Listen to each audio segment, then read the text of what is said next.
नमस्कार दोस्तों, आज हम बात कर रहे हैं रायबरेली के वरिष्ठ पत्रकार संजय मौर्य जी से और हम ये जानना चाहते हैं कि बिहार में जिस तरीके से चुनावी रैलियां धड़ाधड़ सत्ता पक्ष और विपक्ष कर रहे थे, तो इसमें उत्तर प्रदेश के पूर्व मुख्यमंत्री अखिलेश यादव जी भी चुनाव प्रचार प्रसार में महागठबंधन की तरफ से गए थे और भारी भीड़ देखने को मिली। क्या ये भीड़ वाकई में वोट में कन्वर्ट हो पाएगी? जी सर। देखिए, बिहार विधानसभा चुनाव इस बार का महत्वपूर्ण चुनाव होगा, क्योंकि जहां एक ओर महागठबंधन तेजस्वी यादव के साथ राहुल गांधी, अखिलेश यादव जैसे लोग चुनाव में ताबड़तोड़ रैलियां कर रहे थे, वहीं एनडीए से प्रधानमंत्री नरेंद्र मोदी और अमित शाह, योगी आदित्यनाथ जी सहित प्रदेश के कई दर्जनों मंत्री बिहार में डेरा डाले हुए थे।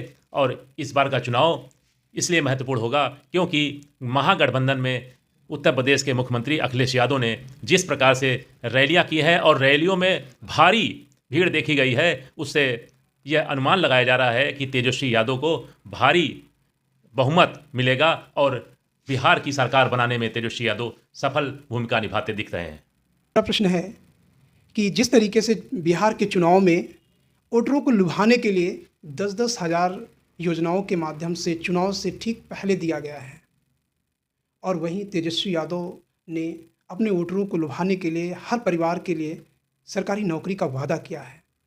दोनों को लेकर जनता किस पर विश्वास करेगी?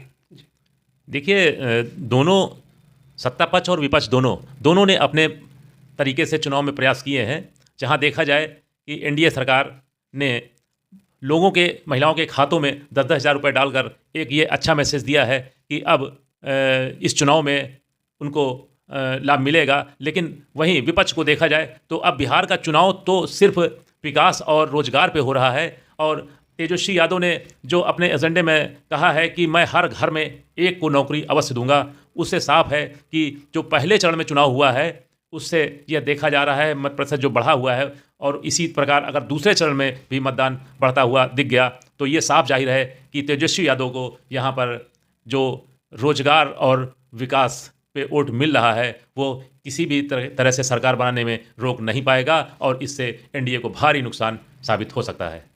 बिहार में 14 तारीख को वोटों की काउंटिंग होनी है और उसके बाद नीतीश की क्या भूमिका होगी? क्या वो सत्ता पक्ष के साथ मिलकर सरकार बनाएंगे या विपक्ष के साथ? जी सर।